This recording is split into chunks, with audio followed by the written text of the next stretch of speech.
We're going to be reading Little Rabbit's Kwanzaa by Donna L. Washington, illustrated by Shane W. Evans.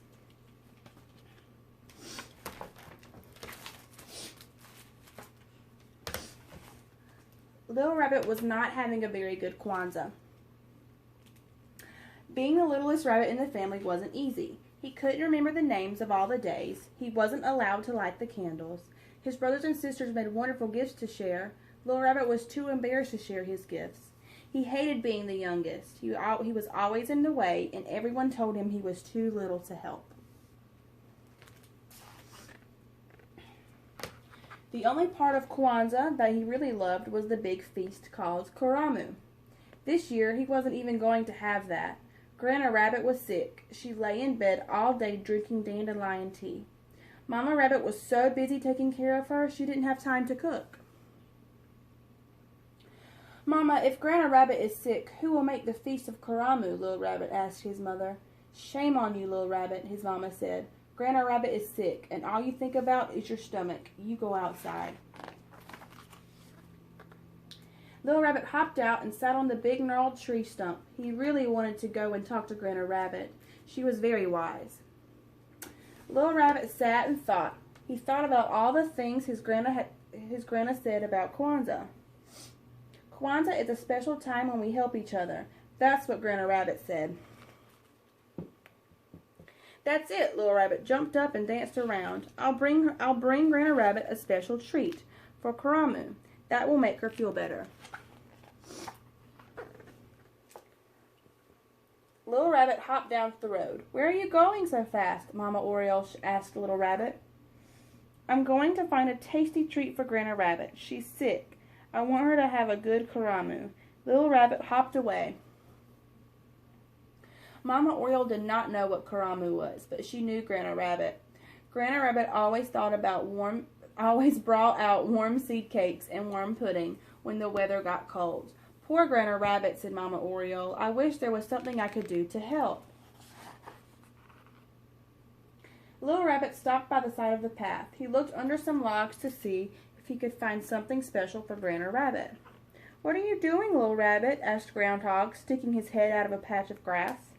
I'm trying to find a zawadi for Grandma Rabbit. She's sick. I want her to feel better. Little Rabbit hopped off. Groundhog didn't know what a zawadi was, but he knew Grandma Rabbit. She always had time to make little toys for the animals when they were bored. Poor Grandma Rabbit, said Groundhog. I wish there was something I could do to help.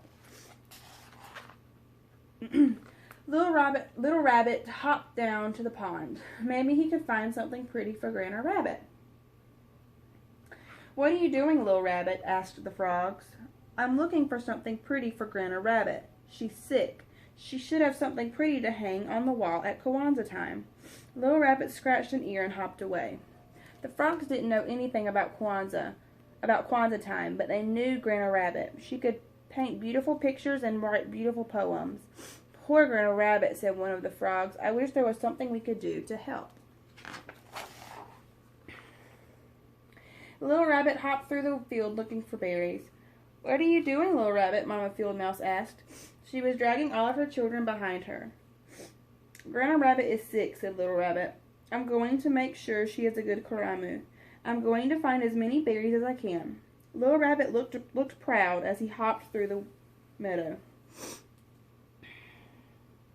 Mama Field Mouse didn't know anything about Karamu, but she knew Grandma Rabbit. Grandma Rabbit helped out with the children when Mama Field Mouse had to run errands.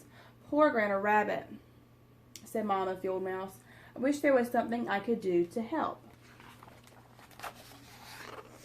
Little Rabbit scampered through the trees. Good morning, Little Rabbit, said Papa Squirrel. Why are you sniffing around the trees? I'm looking for something to give Grandma Rabbit. She's sick. I want her to have a good Kwanzaa. Little Rabbit hopped away. Papa Squirrel didn't know anything about Kwanzaa, but he knew Grandma Rabbit. She always helped him gather nuts in the fall. She even helped him remember where he hid them. Poor Grandma Rabbit, said Papa Squirrel. I wish there was something I could do to help. Little Rabbit spent the whole day trying to find something for Grandma Rabbit. He searched as hard as he could, but he didn't find anything at all. He was very sad. I guess I am too little to do anything." As the sun was setting, he hopped slowly home. When he opened the door, he had a big surprise. Everyone was there. Grandma Rabbit was sitting in the big chair with a huge smile on her face. The frogs had brought pink flowers from the lily pads. Mama and Papa Spider hung them from the ceiling like lanterns. Mama Oriole was conducting a fine chorus of birds. Groundhog brought little toys and gifts for everyone.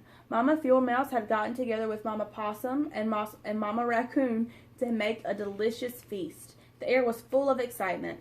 Mama Rabbit served the plates, and Little Rabbit ate until he thought he would burst.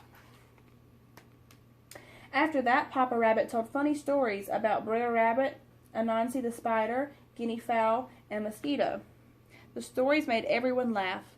Then Papa Spider plucked on his web strings, Cricket got out his fiddle, and all the animals had a wonderful dance. Grandma Rabbit taught everyone a new word. "Harambe," she called out as her friends danced. "It means let's pull together."